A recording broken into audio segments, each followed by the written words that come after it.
Segunda a Tesalonicenses 2:17 dice así la palabra del Señor. Pero nosotros, hermanos, separados de vosotros por breve tiempo en persona, pero no en espíritu, estábamos muy ansiosos con profundo deseo de ver vuestro rostro, ya que queríamos ir a vosotros, al menos yo, Pablo, más de una vez, pero Satanás nos lo ha impedido. Porque ¿quién es nuestra esperanza o gozo o corona de gloria? ¿No lo sois vosotros en la presencia de nuestro Señor Jesús en su venida? Pues vosotros sois nuestra gloria y nuestro gozo.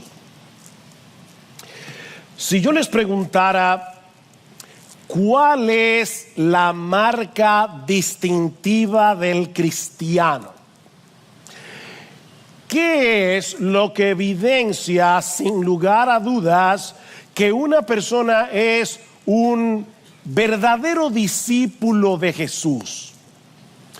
Yo espero que por lo menos los cristianos que están en este lugar respondan rápidamente que esa marca distintiva es el amor. El amor. Hablando de la relación de los cristianos entre sí, dice el Señor Jesucristo en Juan capítulo 13, versículo 35, que el mundo conocerá que nosotros somos sus discípulos si tenemos amor los unos por los otros. Y en 1 Corintios 13, Pablo nos dice que las tres virtudes cardinales de la vida cristiana son la fe, la esperanza y el amor, y que el mayor de los tres es el amor. Ahora, yo debo hacer una aclaración, sobre todo por amor a las personas que nos visitan en esta mañana. Nadie será salvo por amar. O sea, la Biblia no dice ama y serás salvo. La Biblia dice cree y serás salvo. Nadie será salvo por amar. Somos salvos por creer. Pero todo aquel que ha sido salvado por gracia por medio de la fe evidencia su salvación por medio del amor. El amor es la evidencia. Amados, amémonos unos a otros, el texto que leímos al inicio de este culto, porque el amor es de Dios. Todo aquel que ama es nacido de Dios y conoce a Dios. El que no ama no ha conocido a Dios, porque Dios es amor. Mis hermanos, no hay que saber griego para entender lo que Juan está diciendo aquí. Todo aquel que ama es porque es nacido de Dios. El que no ama no ha conocido a Dios. Y en este pasaje que acabo de leer en 1 a Tesalonicenses, nosotros vemos claramente ejemplificado ese amor que distingue a los cristianos. Porque, mis hermanos, en su gracia común, la mayoría de la gente ama a otras personas.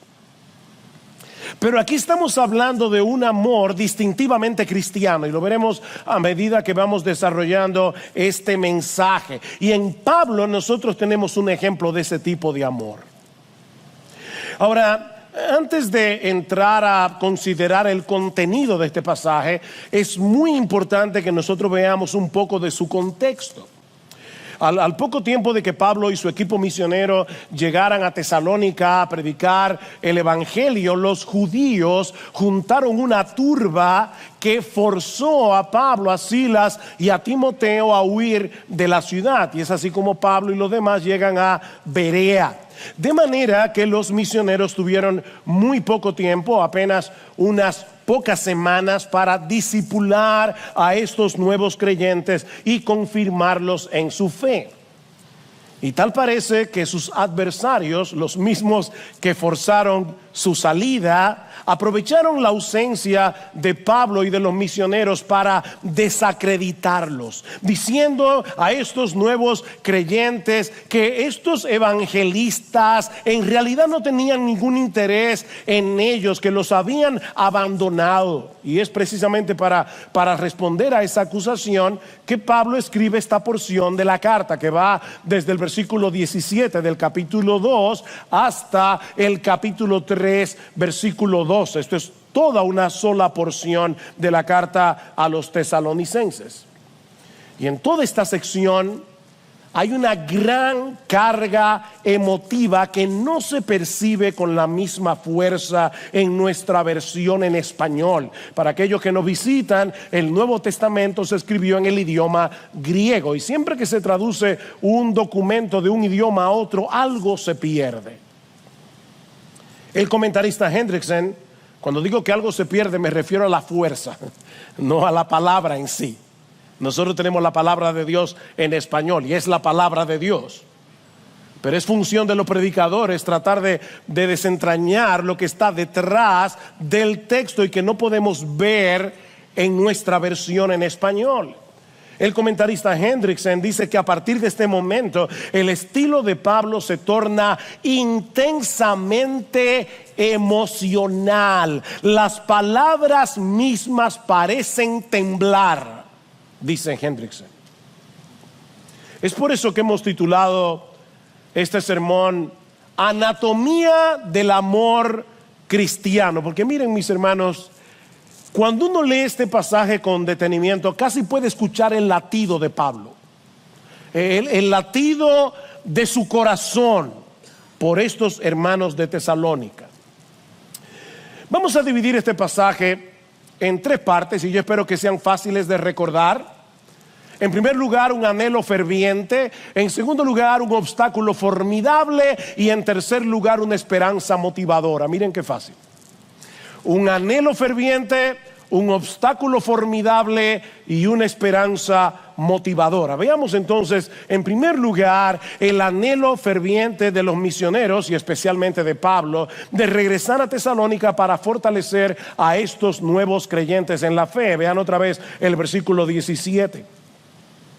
Pero nosotros, hermanos, separados de vosotros por breve tiempo, en persona pero no en espíritu, estábamos muy ansiosos con profundo deseo de ver vuestro rostro. La palabra que se traduce como separación es un verbo compuesto que de paso solo aparece aquí en todo el Nuevo Testamento y que significa quedarse huérfano. Eso es lo que significa el texto. Es la palabra huérfano, pero con un prefijo que la fortalece. O sea, la palabra ya es fuerte en sí misma, pero Pablo le añade un prefijo que transmite una idea más desgarradora. Es como cuando nosotros colocamos la palabra súper antes de una palabra para señalar que algo no solo es doloroso, sino súper doloroso, o que algo no solo es angustioso, sino súper angustioso. Bueno, eso es exactamente lo que Pablo está haciendo aquí. Este verbo sugiere una separación violenta, una separación desgarradora, dolorosa, profundamente dolorosa, como la de un niño que ha perdido de repente a sus padres o como alguien que ha perdido un miembro de su cuerpo. Así de doloroso. Y hermanos, así se sentía Pablo cuando se vio forzado a dejar atrás a estos creyentes recién convertidos. A pesar de que no hacía mucho tiempo que había ocurrido la separación, note lo que dice el versículo 17, porque hermanos, nosotros separados de vosotros por breve tiempo, y aparentemente lo que eso significa es, hace poco que ocurrió esta separación, pero nos sentimos huérfanos de vosotros. Y Pablo aclara, separados, y aquí vuelvo otra vez, literalmente, separados de rostro, pero no de corazón. Eso es lo que dice el texto. De rostro, pero no de corazón. En otras palabras, aunque los judíos habían apartado a Pablo y a los misioneros de la iglesia en Tesalónica, no habían podido apartar a estos hermanos de sus corazones. Ellos estaban fuera de su vista, pero no de sus pensamientos, no de sus oraciones. El amor por ellos permanecía intacto a pesar de la lejanía, y de ahí el anhelo ferviente de Pablo de volver a verlos. Noten otra vez el versículo 17. Yo quiero ir palabra por palabra, hermanos. Pero nosotros, hermanos, separados de vosotros por breve tiempo, en persona pero no en espíritu, estábamos muy ansiosos, con profundo deseo de ver vuestro rostro. Y una vez más, el lenguaje es muy emotivo. La palabra que se traduce como ansioso conlleva la idea de apresurarse, de esforzarse. O sea, no se trata de una mera emoción, sino de una emoción que mueve la voluntad. Lo que Pablo está diciendo es que ellos se habían esforzado al máximo por regresar a Tesalónica. Porque hay gente que se vuelve ansiosa y no hace nada. Es como esas personas que están muy ansiosas sentados en una mecedora. Solo se mueven en el mismo sitio. Pero aquí no estamos hablando de ese tipo de ansiedad. Es una emoción que te mueve a la acción. Pablo está diciendo, para responder a las acusaciones que se habían hecho contra ellos, nos hemos esforzado al máximo por regresar a Tesalónica, porque tenemos un profundo deseo de volver a verlos. Y esta palabra, que se traduce como deseo, es la misma que se traduce como concupiscencia en el capítulo 4, versículo 5. Esta palabra, que podemos traducir literalmente sobre deseo, no es una palabra mala en sí misma, aunque en el Nuevo Testamento muchas veces lo que significa es lujuria, pero depende del contexto y del objeto del deseo para determinar si se trata de un sobredeseo pecaminoso o un sobredeseo por algo bueno. Expresa un deseo muy intenso por algo. Los misioneros deseaban intensamente regresar a Tesalónica, porque estaban preocupados por el estado espiritual de estos recién convertidos, y eso lo veremos cuando estudiemos el capítulo 3. Pero déjenme darles una idea. Versículo 1 del capítulo 3. Por lo cual, no pudiendo soportarlo más, pensamos que era mejor quedarnos solos en Tesalónica, y enviamos a Timoteo, nuestro hermano y colaborador de Dios en el Evangelio de Cristo, para fortalecerlos y alentarlos respecto de vuestra fe. Capítulo 3, versículo 5. Por eso también yo, cuando ya no pude soportar más, envié para informarme de vuestra fe, por temor a que el tentador os hubiera tentado y que nuestro trabajo resultara en vano. Pero ahora Timoteo ha regresado de vosotros a nosotros y nos ha traído buenas noticias. Y la palabra ahí es evangelio. Es la única vez que Pablo usa la palabra evangelio que no sea para el evangelio de Jesucristo. La única vez. Las noticias de Pablo, de Timoteo, dice Pablo, me sonaron como un evangelio para mí. Las buenas noticias de vuestra fe y amor, y de que siempre tenéis buen recuerdo de nosotros, añorando vernos como también nosotros a vosotros. Por eso, hermanos, en toda nuestra necesidad y aflicción fuimos consolados respecto a vosotros por medio de vuestra fe. Y ahora escuchen: porque ahora sí que vivimos si vosotros estáis firmes en el Señor. ¡Wow! ¡Qué amor! ¡Qué amor! Mis hermanos, el verdadero amor cristiano se preocupa genuinamente por la condición espiritual de sus hermanos en la fe. Si bien es cierto que es Dios el que da el crecimiento, Dios usa medios para que sigamos avanzando hacia la madurez. Eso es lo que Pablo nos presenta en Efesios capítulo 4. Es hablando la verdad en amor que podemos crecer para ser cada vez más semejantes a nuestro Señor Jesucristo. Lo que esto significa, en palabras más sencillas, es que es en el contexto del discipulado mutuo que la iglesia avanza hacia la madurez cristiana. Y ese discipulado no es un programa. Alguna gente nos pregunta, ¿ustedes tienen un programa de evangelismo? De discipulado, perdón. No, esto no es un programa, hermanos, es el resultado de una genuina preocupación por el crecimiento de tu hermano. En otras palabras, tú y yo tenemos una responsabilidad de ayudar en lo que podamos al crecimiento de otros, así como nosotros necesitamos la ayuda de otros para crecer. Déjame hacerte una pregunta. ¿Tú estás discipulando a alguien ahora mismo?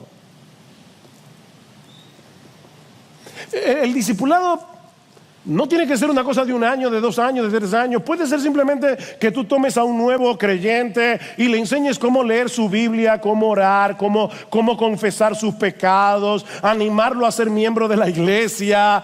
Tú estás discipulando a alguien o alguien te está discipulando a ti ahora mismo. Esto no es un programa. Es simplemente el resultado del amor. El discipulado es una manifestación concreta del amor.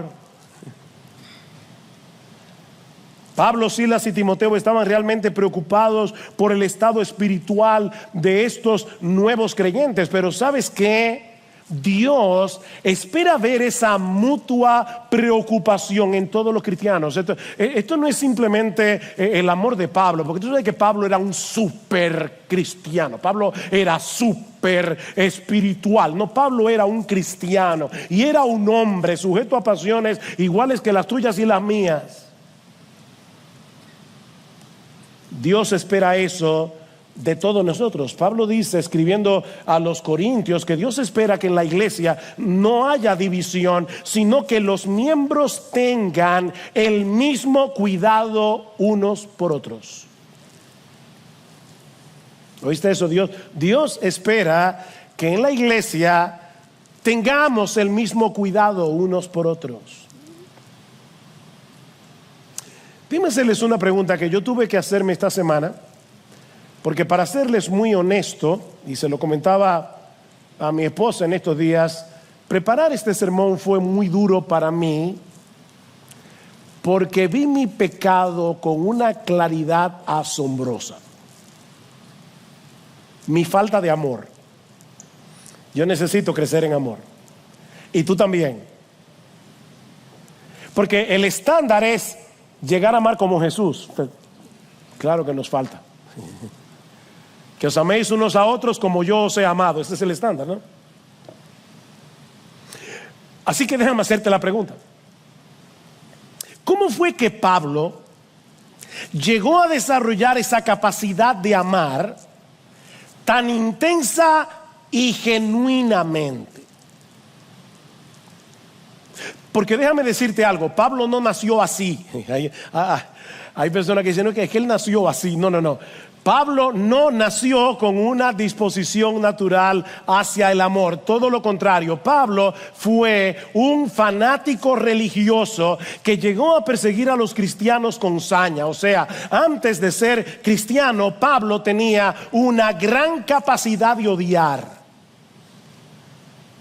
y de hacer daño. El que escribió ese texto nació con una gran capacidad de odiar, con una gran capacidad de hacer daño, hasta que Cristo se encontró con él en su camino a Damasco y el odioso Saulo se convirtió en el amoroso Pablo por el poder del Espíritu Santo. ¿Saben dónde está el secreto de Pablo? Que Pablo nunca olvidó lo que él había sido. Y precisamente por eso nunca dejó de maravillarse del amor de Cristo por él. Ahí está el secreto. Miren qué fácil. Pablo nunca olvidó lo que él había sido y nunca dejó de maravillarse del amor de Cristo. Y era precisamente el hecho de sentirse tan amado lo que lo movía a amar a otros sin condición.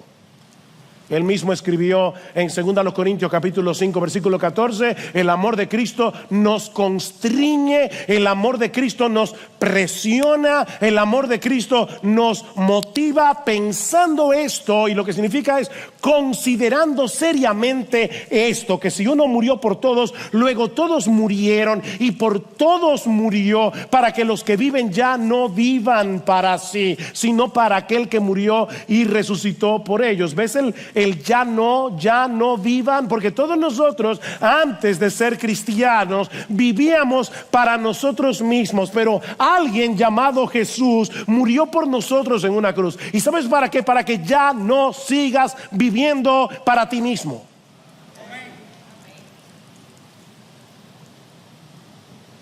¿Tú quieres aprender a amar así? Pon el evangelio en el centro de tu vida. No lo pierdas de vista. Esfuérzate por ser intencional en recordar el amor de Cristo por ti, a pesar de tus pecados, incluyendo el pecado de tu falta de amor. O sea, Cristo nos ama a pesar de nuestros pecados, incluyendo nuestro pecado de falta de amor. Y cuando nosotros pensamos que Cristo nos ama a pesar de lo que somos, a pesar de nuestra falta de amor, a pesar de la falta de interés por otros, y Cristo nos ama, eso expande nuestra capacidad de amar. El hecho de verme amado, tan amado por alguien que me conoce a la perfección, por alguien que conoce mis debilidades, por alguien que sabe que muchas veces para hacer un bien yo tengo que obligarme a mí mismo porque no quiero hacerlo, porque es más fácil quedarme viendo una serie de Netflix que ir al hospital a visitar a un enfermo. Para mí, por lo menos, yo no sé para ti, es más fácil. Y cuando yo entiendo, wow, Cristo me ama a pesar de lo que de cómo Él me conoce, de todos los pensamientos que me pasan por la cabeza que nadie ve, eso expande mi capacidad de amar. Ven, es el evangelio.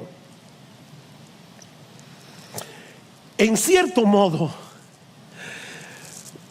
podemos decir que Pablo supo capitalizar su pasado. ¿Cómo así?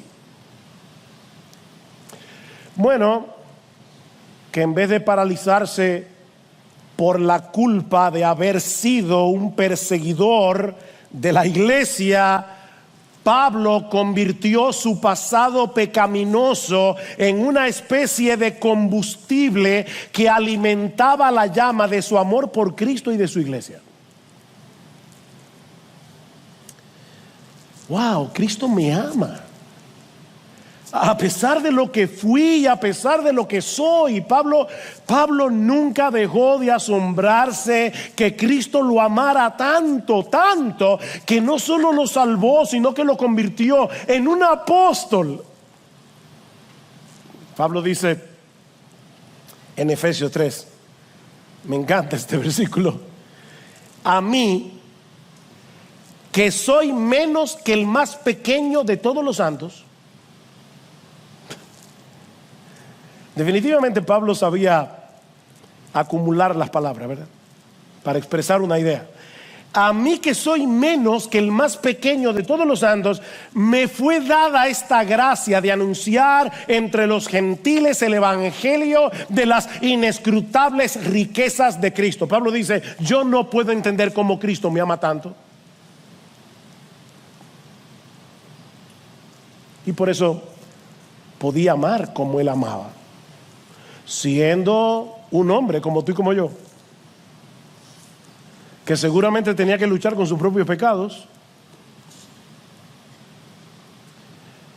Ahora, Pablo no solo estaba muy consciente del amor de Cristo, en contraste, ¿verdad?, con su pecaminosidad, sino también del hecho de que Cristo lo había colocado en medio de esa familia que él antes perseguía. Esos que antes eran el objeto de su odio, ahora eran sus hermanos. ¿Ven cómo comienza el texto? Pero nosotros, hermanos, y alguien puede decir, Bueno, pastor, pero usted sabe que Pablo le llamaba hermano a todos los cristianos. Ya está viendo más de la cuenta. No, yo no creo que el uso de la palabra hermanos aquí sea casual. Y no lo creo por la cantidad de veces que Pablo usa la palabra hermanos en esta carta. Para que tengan una idea, ¿cuántos capítulos tiene la carta a los romanos? 16 capítulos. ¿Cuántos capítulos tiene Primera Tesalonicenses? 5 capítulos. ¿Saben cuántas veces Pablo usa la palabra hermanos en toda la carta de los romanos? 20 veces. ¿Saben cuántas veces usa la palabra hermanos en estos 5 capítulos de Primera Tesalónica? 19 veces, casi la misma cantidad, con 11 capítulos de diferencia. Hermanos, hermanos, hermanos. Los cristianos debemos amarnos porque somos hermanos. Somos y hermanos de sangre, en el mejor sentido de la palabra. Somos miembros de una misma familia, tenemos un mismo Salvador, fuimos comprados por la misma sangre y ahora pertenecemos al mismo Padre. Mis hermanos, cuando Cristo murió en la cruz, una de las cosas que nos quitó como una ropa sucia es el individualismo. Esta es una sociedad eminentemente individualista. Yo, mis derechos, lo mío. Cuando Cristo nos salvó, nos quitó la ropa vieja, sucia, podrida del individualismo y lo enterró. Déjalo ahí donde Él lo enterró. Deje el individualismo a un lado. Por eso les decía al principio, hermano, nosotros necesitamos un avivamiento de amor. Un avivamiento de amor que nos mueva a salir de nuestra zona de comodidad y arriesgarnos a amar a otros, independientemente de si los otros te aman a ti. Y digo arriesgarnos porque, déjenme decirles algo, el amor es arriesgado. Muy arriesgado. Tú puedes darte por entero a una persona que después te va a clavar un puñal en la espalda. Y como quiera, tú debes amar. Debes amar. Lamentablemente, debemos reconocer que es muy fácil para nosotros quedarnos encharcados en el nadie se preocupa por mí, en vez de decirnos a nosotros mismos: necesito crecer en mi preocupación por los demás. Yo necesito ser intencional en orar por mis hermanos en la fe, en aliviar sus cargas, en ayudarlos a crecer. Es mucho más fácil decir: nadie se pone en mi pellejo, que hacer el esfuerzo de ponernos en la piel del otro. Sobre todo cuando nosotros mismos estamos pasando por tiempos difíciles, cuando nosotros mismos estamos sufriendo. Ustedes leyeron con cuidado lo que Pablo dijo en el capítulo 3, versículo 7, porque hay algo allí que podemos fácilmente pasar por alto, que dice Pablo: por eso, hermanos, en toda nuestra necesidad y aflicción fuimos consolados respecto a vosotros por medio de vuestra fe. Pablo mismo estaba en necesidad. Pablo mismo estaba en aflicción cuando manifestó este amor tan profundo por los hermanos de Tesalónica. Así que el dolor no es una excusa. Mira, mi hermano querido, mi hermana, en vez de aislarte en tu dolor, haz lo que hizo Pablo. Pablo seguía preocupado por estos hermanos. Y aunque se había esforzado por regresar a Tesalónica, algo se lo impidió. Lo que nos lleva a nuestro segundo encabezado. Ya vimos el anhelo ferviente. Veamos ahora en segundo lugar el obstáculo formidable. Versículo 18. Ya que queríamos ir a vosotros, al menos yo, Pablo, más de una vez, y no es que Pablo está diciendo, bueno, por lo menos yo, Timoteo y Sila, yo no sé, no. Lo que pasa es que varias veces Pablo se quedó solo, sin Timoteo y Silas, y muy probablemente lo que Pablo está diciendo es, cuando yo estaba solo, más de una vez yo traté de volver, y no pude. ¿Y por qué no pudiste, Pablo? Porque Satanás nos lo ha impedido. ¿Qué texto más misterioso, verdad? Satanás me lo impidió o Satanás nos estorbó, como dice la Reina Valera del 60. Este es un término militar que hace referencia a las trincheras que cavaban en el camino las tropas enemigas para evitar que el otro ejército avance. Esa es la idea. Así que Pablo está señalando a Satanás aquí como una fuerza opositora que se opone al avance del evangelio. Ahora, nosotros no sabemos cómo fue que Satanás le impidió a Pablo regresar a Tesalónica, porque Pablo no lo dice, así que no nos vamos a poner a especular. Tampoco sabemos cómo es que Pablo podía saber con tanta certeza que fue el diablo que se lo impidió. Y esto es interesante porque en el libro de los Hechos, en el capítulo 16, por lo menos vemos 2 ocasiones en que fue el Espíritu Santo el que le impidió a Pablo y a su equipo misionero avanzar. Dice en Hechos capítulo 16 que Pablo y su equipo misionero pasaron por la región de Frigia y Galacia, habiendo sido impedidos por el Espíritu Santo de hablar la palabra en Asia. Y cuando llegaron a Misia, intentaron ir a Bitinia, pero el Espíritu de Jesús no se lo permitió. ¿Ven? El Espíritu Santo estaba poniéndole obstáculos a Pablo. Y lo estaba haciendo para obligarlo, para forzarlo. Si ustedes ven un mapa de Asia Menor, se van a dar cuenta que Pablo está recorriendo Galacia, Bitinia, y llega a un punto que solo le queda Troas, y después de Troas está el mar. Y es ahí donde aparece un varón macedonio que le dice a Pablo, pasa a Europa y ayúdanos. Así que el evangelio llega a Europa porque el Espíritu Santo, que aquí es identificado como el Espíritu de Jesús, tiene un plan misionero, y conforme a ese plan misionero estaba acercando a Pablo para que el evangelio llegara a Europa. Así que yo vuelvo a preguntar, ¿cómo podía Pablo saber que en esa ocasión el impedimento vino del diablo y no del Espíritu Santo?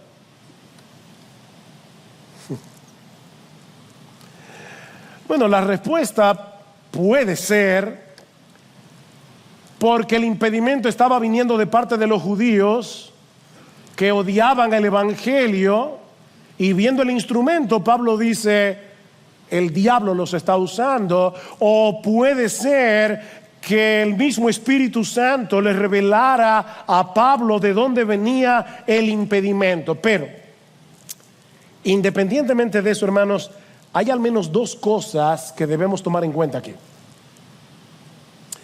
La primera es que en el avance de la obra de Dios en el mundo, ni el Espíritu Santo ni Satanás son observadores pasivos. Eso es obvio. Mientras el Espíritu Santo está usando a los siervos de Dios para que se propague el evangelio, el enemigo de nuestras almas está haciendo todo lo que esté a su alcance para obstaculizarnos. El diablo odia el evangelio. De hecho, mi amigo que estás aquí sin Cristo, déjame decirte algo. ¿Sabes por qué el diablo odia el evangelio? Porque Satanás no quiere que tú escuches el evangelio, porque el evangelio es poder de Dios para salvación. Y el diablo es tan cruel que quiere arrastrarte con él al infierno. Por eso el diablo odia tanto el evangelio. No es de gratis. Pero la segunda cosa que debemos tomar en cuenta es que aún el mismo Satanás está bajo el control soberano de Dios.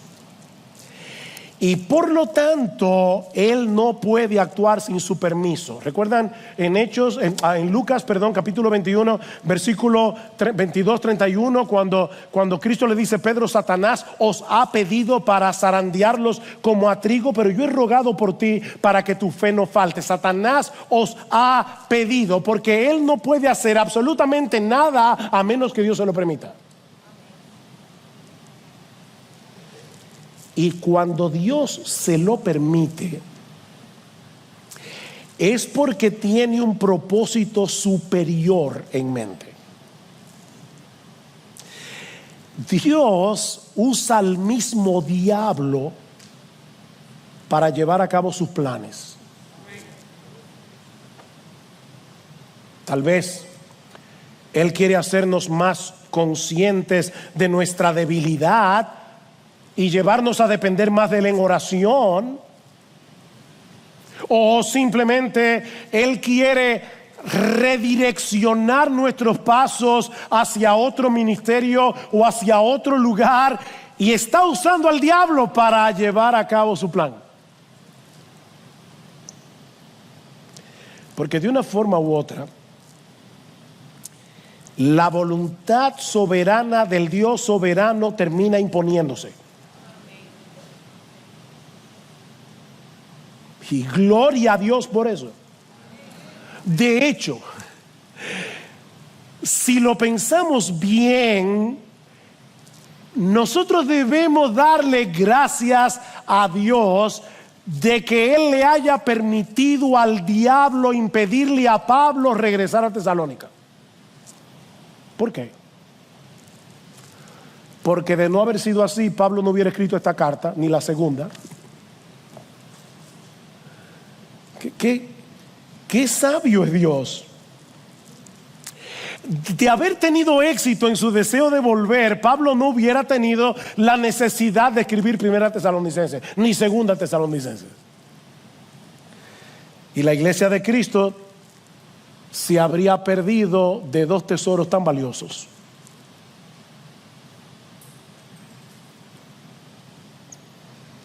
La voluntad de Dios termina imponiéndose de un modo u otro.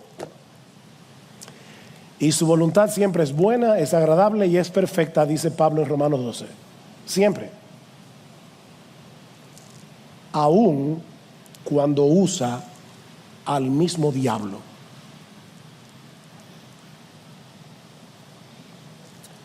Sin embargo, mis hermanos, aunque eso definitivamente es un misterio para nosotros, el mismo Dios nos dice en su palabra que debemos orar por el avance del evangelio, precisamente debido a esa oposición diabólica. Mis hermanos, nosotros estamos en una guerra. Esto no es un picnic de escuela dominical, esto es una guerra. Esto es una guerra que se pelea de rodillas. ¿Qué dice Pablo en 2 Tesalonicenses, capítulo 3? Versículos 1 al 3 dice: finalmente, hermanos, orad por nosotros para que la palabra del Señor se extienda rápidamente y sea glorificada, así como sucedió también con vosotros, y para que seamos librados de hombres perversos y malos, porque no es de todos la fe. Pablo está diciendo: oren por nosotros, porque la obra no se hace sin impedimento. Y en Efesios capítulo 6, ustedes conocen el texto: no tenemos lucha contra sangre y carne, sino contra principados, contra potestades, contra huestes de maldad en las regiones celestes. Y ahora Pablo termina diciendo: tomen la armadura de Dios y oren por mí, para que me sea dada palabra, para que yo pueda, en medio de esta guerra, yo pueda dar a conocer el evangelio como yo debo predicarlo. Oren por mí, dice Pablo, aún para que Dios me dé valor. Oren por eso. Cuando sus pastores salen a predicar, hermanos, o los hermanos que van a Primavera, o los hermanos que van a Yabonico y a otros lugares, que salen cada domingo de esta iglesia y de otras iglesias de Cristo en el mundo entero a predicar el evangelio, el diablo está atento, no el mismo Satanás, porque él no es omnipresente, pero sus huestes demoníacas quieren impedir que el evangelio se expanda. ¿Y qué debemos hacer nosotros? Orar. Orar, mis hermanos, porque este es un enemigo que no podemos enfrentar en nuestras propias fuerzas, y porque lo que está en juego aquí es demasiado precioso. Y eso nos lleva a nuestro tercer encabezado. Ya hemos visto un anhelo ferviente, hemos visto un obstáculo formidable. Veamos ahora en tercer y último lugar una esperanza motivadora. Una esperanza motivadora. Además del profundo amor que los misioneros sentían por los creyentes de Tesalónica, su anhelo de volver a verlos y confirmarlos en su fe era motivado por el gozo que estos creyentes producían en el corazón de Pablo en el presente, y el gozo que estos creyentes producirían en el corazón de Pablo en la segunda venida de Cristo. Vean el versículo 19. Segunda Tesalónica 2:19.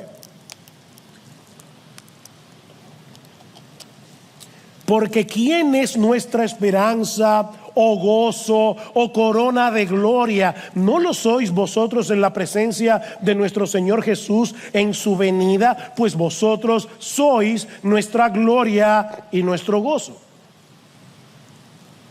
Obviamente, nuestra esperanza y nuestro gozo cuando lleguemos al cielo será encontrarnos con Jesús.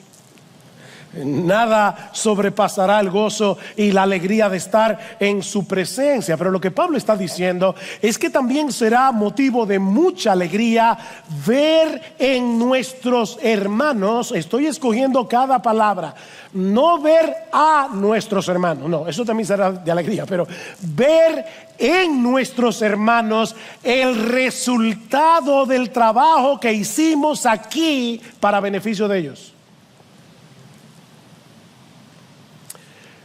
Déjenme explicar esto con calma,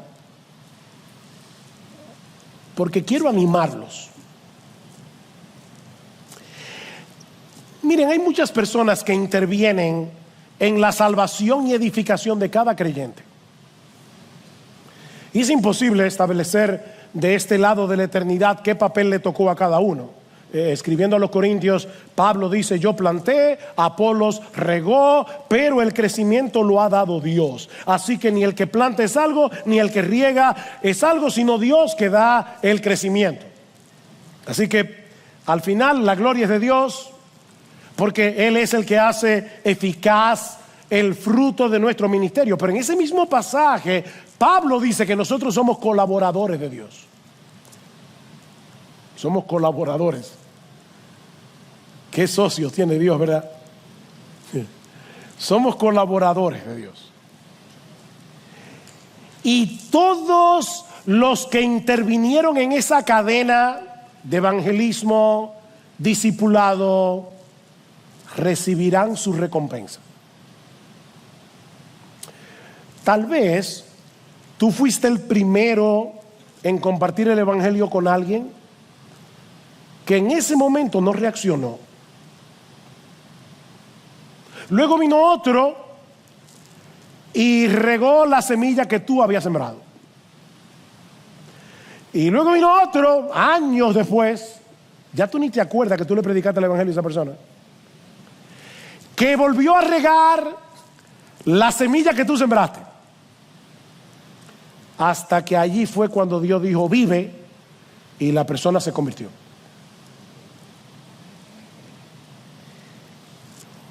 O tal vez a ti te tocó discipular a ese nuevo creyente y ayudarlo en sus primeros pasos en la fe. O tal vez tú fuiste el instrumento que el Señor usó en tiempo de peligro, cuando ese mismo hermano estuvo a punto de caer, y debido a tu cuidado fue rescatado a tiempo.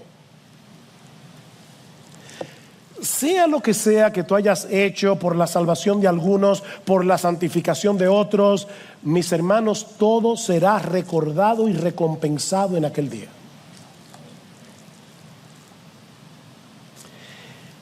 Mira, tal vez las personas que tú beneficiaste ni te lo agradecieron.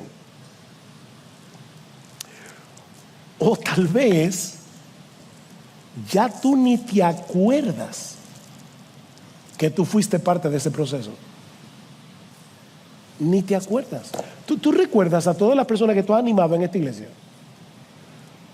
¿O tú recuerdas a quienes tú le has predicado el evangelio a lo largo de toda tu vida cristiana? Hay una historia famosa de un señor llamado Luke Short, un inglés, que oyó el evangelio a través de un pastor muy famoso en la época de los puritanos, Richard Sibbes, y no se convirtió. 15 años tenía. Luke Short emigró a las colonias americanas y cuando tenía más de 90 años de edad, sentado en una piedra en su campo, recordó la prédica de Richard Sibbes que él oyó cuando tenía 15 años y se convirtió.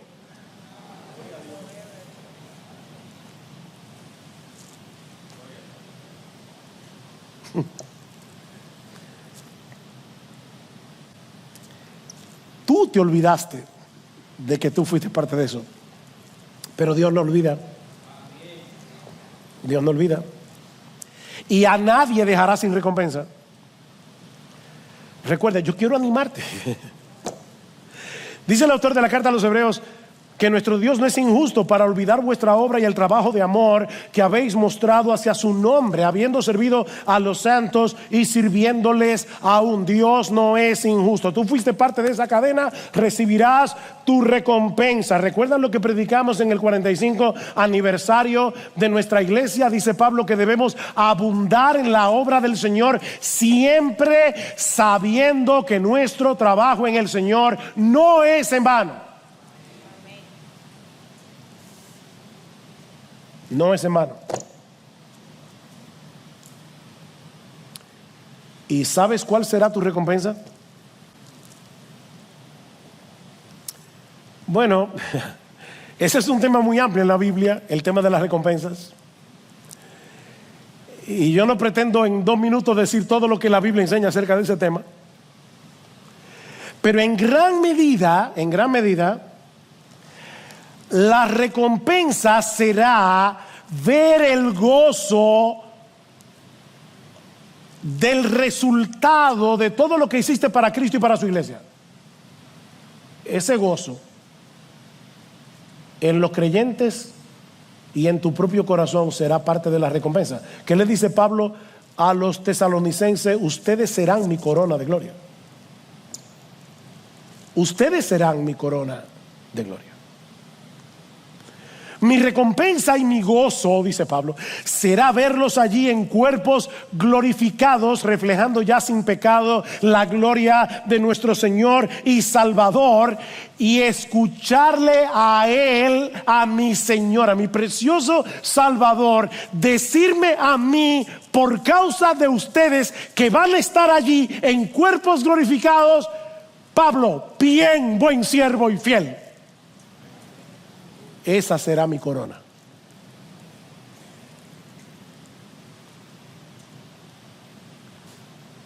Bien, buen líder de grupo pequeño. Te ocupaste de tus hermanos que estaban allí en ese grupo. Bien, buen maestro de escuela dominical.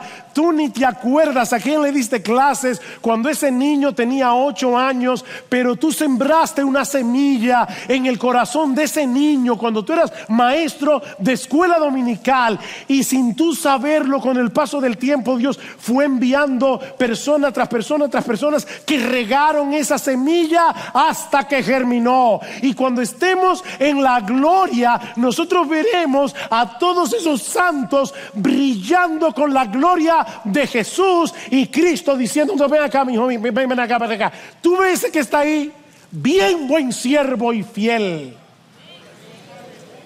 porque Él está aquí por ti, por mí.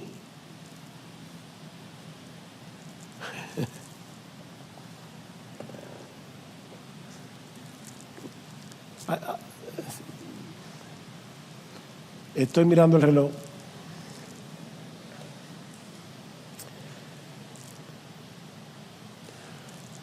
Hay una canción que no, la letra no es teológicamente tan precisa, pero muchas veces a lo largo de mi vida cristiana escucho esa canción y me pongo a llorar.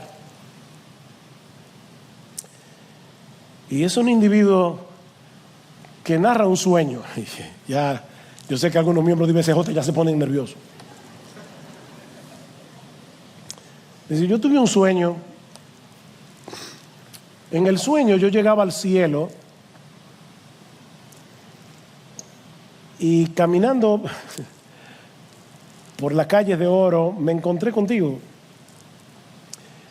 Y mientras hablábamos, un joven vino caminando hacia ti y te dijo: fulano, tal vez tú no me recuerdas, pero yo fui alumno tuyo en la escuela dominical cuando yo tenía 8 años. Y un día estabas orando por tus alumnos y el Espíritu Santo te usó para salvarme a mí.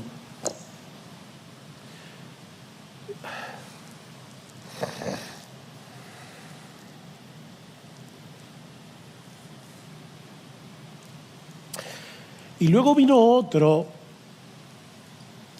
y te dijo: ¿tú te acuerdas cuando un misionero llegó a la iglesia y dio un reporte y pidió una ofrenda por esa obra misionera, y tú no tenías mucho, pero lo poco que tenías lo diste, y el Señor usó tu ofrenda para que ese misionero pudiera volver al campo misionero, y yo fui salvo? Y la canción tiene un estribillo, un corito, un coro que dice: gracias por haberte dado al Señor. Yo soy una vida que fue transformada porque tú te diste al Señor. Y él termina diciendo: yo sé que dicen que en el cielo no habrá lágrimas, pero me parece que tú te volteaste y me pareció ver una lágrima en tus ojos. Gracias por haberte dado al Señor. Gracias. Porque en el cielo no solo viviremos amando, sino también contemplando por siempre, por los siglos de los siglos, el fruto de nuestro amor terrenal. Lo que tú hiciste aquí por amor, tú verás el fruto allá, por los siglos de los siglos. No se cansen de hacer el bien, le dice Pablo a los Gálatas, porque a su tiempo segaremos y no desmayamos. No te canses. No te canses de discipular a otro. No te canses de consolar al afligido. No te canses de predicar el evangelio. No te canses. Padres, no se cansen de criar a sus hijos. Yo sé que a veces parece que la labor no está dando resultado. Padres, no se cansen de orar por ellos. A su tiempo segaremos y no desmayamos.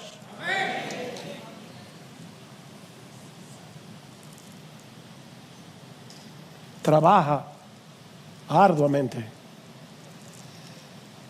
con los ojos puestos en la segunda venida.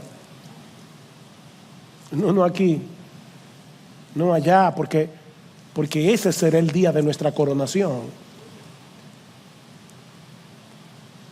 No juzguéis nada antes de tiempo hasta que venga el Señor, el cual aclarará también lo oculto de las tinieblas, manifestará las intenciones de los corazones, y entonces cada uno recibirá su alabanza de Dios. ¿Sabes qué? Lo que nadie vio de tu trabajo, Dios lo vio. Dios vio tu lucha para poder servirle a ese hermano, a esa hermana. Dios vio tu lucha criando a tus hijos. Dios vio tu lucha. Y cuando Dios aclare las intenciones del corazón, cuando eso que ahora está oculto en las tinieblas salga a la luz, cada uno recibirá su alabanza de Dios, y Dios no miente.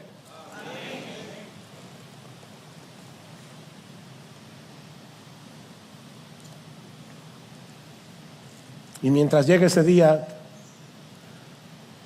ten ojos para ver a los que están caminando bien,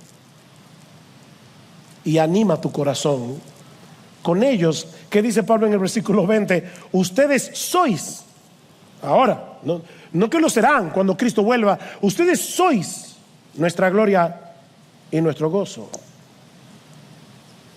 Esta iglesia llenó de gozo y de alegría el corazón de Pablo, cuando muchos otros fueron motivo de desaliento para él. Mis hermanos amados de Iglesia Bíblica del Señor Jesucristo, los pastores somos alentados, somos animados por la iglesia. No solamente cuando nos dicen palabras de ánimo. Somos animados al verles recibir la palabra predicada con un corazón enseñable. Somos animados al percibir en los miembros cómo están tomando en serio su propio crecimiento espiritual y el crecimiento espiritual de sus hermanos. Créannos, amados hermanos de IBCJ, eso anima nuestro corazón como nada más puede hacerlo. Yo no tengo mayor gozo que este, dice Juan, que el ver a mis hijos andando en la verdad. Así que, queridos hermanos de IBCJ, cada uno de ustedes tiene el potencial de animar el corazón de sus pastores, y no solo con palabras, sino y sobre todas las cosas, cuando vemos que todos juntos como iglesia estamos pareciéndonos cada vez más a Jesús.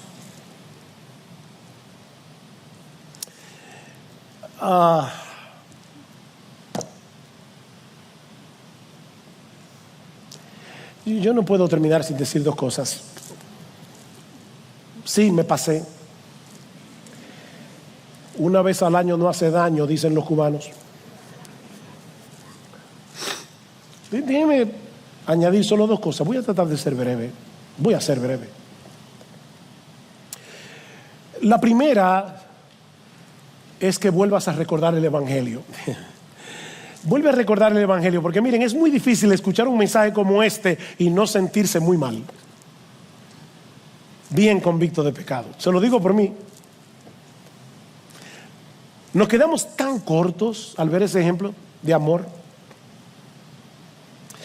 Pero recuerda, mi hermano, mi hermana, que Cristo vivió, murió y resucitó por ti, para reconciliarte con el Padre. Él llenó la medida de amor que nosotros jamás vamos a poder llenar de este lado de la eternidad, que de hecho ni siquiera Pablo la pudo llenar, una medida que nadie puede llenar. Y la sangre que Él derramó en la cruz hace 2000 años todavía nos limpia de pecados, incluyendo nuestra falta de amor.